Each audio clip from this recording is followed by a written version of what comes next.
again, 4,700. That's all I need to see. It's burning my brain.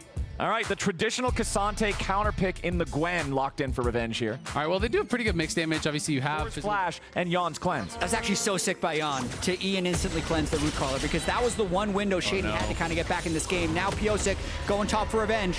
Revenge could be in some serious trouble here. Piosik coming around. The Antofo strikes, connect. Snip, snip. Ain't gonna do it. Summit claps him. First blood. This one. And I think that's one of the reasons why Yon and Korra avoiding that gank was so crucial as they go for another fight. Yeah, they're ready for the 2v2 now. Yon getting stunned up with a shield. Daybreak Unforgiven with the flash. Void Seeker gets the damage. 9, I recall a very similar situation where Shaden's trying to bait the dive and is waiting so long that they actually end up getting punished. Nice hook interrupting the Zenith Blade. Beautifully done, and now Ayla gets punished. JoJo got a kill on APA back at the same time, but Team Liquid gets the 2v2 outplay thanks to an awesomely timed dredge line from Core there. And Core's been on point with that all game long. On the earlier gank, he interrupted the Zenith Blade with his own hook as well. Beautifully timed by him, but JoJo getting the solo kill here onto APA, that is massive. They need this kind of a game here from JoJo. Let's see how it happened. Yeah, I mean, APA lands the Q, which makes him want to go all in, but the ult for ult by JoJo was so well timed.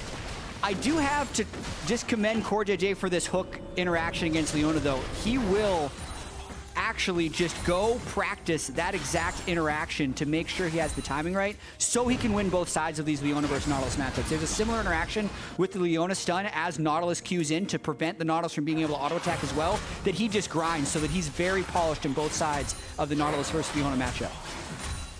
I love that, man. Core JJ is such a student of the game, making sure that he's always maximizing everything that he can in terms of these matchups and this knowledge to just try to create these edges. It's a 2-2 game, but it's a 600. Timing there on the W was massive. Yeah, that was huge. If he was locked, I think he could have died there. Yeah, otherwise Piosik just hex flashes over the wall, walks up to him with a steadfast presence. If nothing else, they at least force the flash.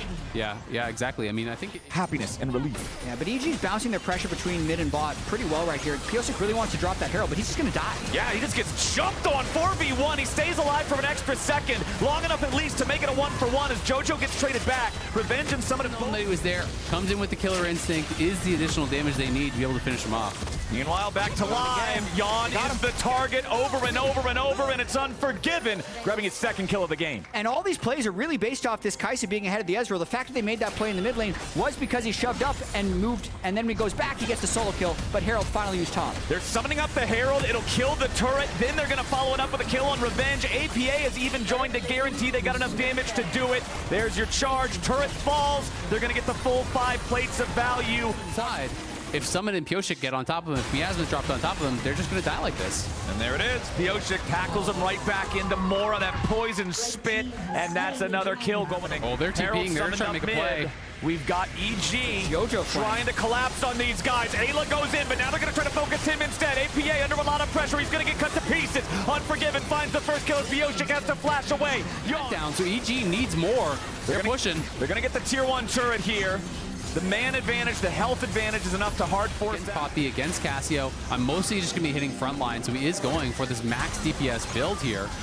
As EG pushing up on top side, they need that wave to get in for JoJo to get there. Yeah, JoJo's walking up, but he had to back up for a step because he was tanking the turret aggro. Now he's ready to hop forward. Piosik's your target. The bomb's on his head, and Piosik's dead. Easy go Baron. There for EG as the enemy jungler's down, and Baron is the call. Summit is still in the bottom lane. He's got his teleport. Their Baron damage is so fast that they're forcing this, but Summit is very strong. Summit's coming in. Team Liquid in a 4v5. Baron at about 4,000 HP. Nautilus engaged. Summit's ready to go in as JoJo has to hop back out. Ayla's the target here at the start. Revenge trying to use the mid. A massive ulti from APA. Stuns multiple targets. EG's on the run. They got the shutdown back on the Summit. But what are they going to do now? APA cut down by Revenge. Yon is too weak. And Team Liquid are aced. Barrage finds the Baron already at 3,000 HP. Shaden comes over the wall with the root caller. The Baron's secured. EG gets it without a fight from TL, but now they're ready to try to follow up for something after. Ayla's here on the front line, but Leona is that tanky support.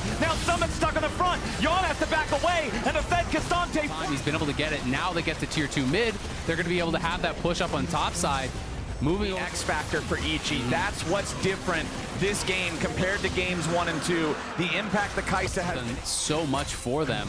finally going that AP build, and JoJo getting confident, but I will say there is an opportunity because TL Oh, Summit's all out. aggressive. JoJo jumping back away.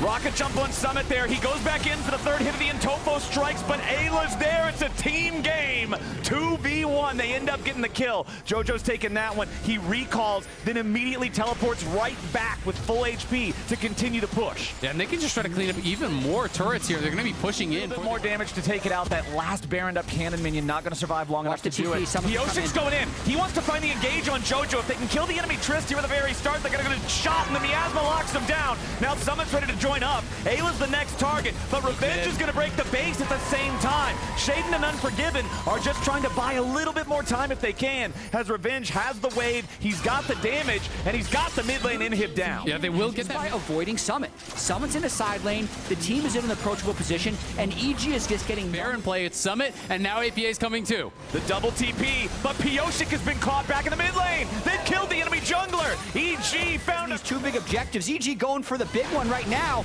This might be the game right here. JoJo goes in. APA is locked down. The stasis will only buy him 2.5 seconds as Revenge will get the job done. JoJo gets the shutdown, and Unforgiven is jumping in to guarantee that Summit's gone too. Yon cannot play this one 1v5, and evil geniuses are going to march it down mid and keep this series alive. EG with a huge bounce back, and look at Unforgiven.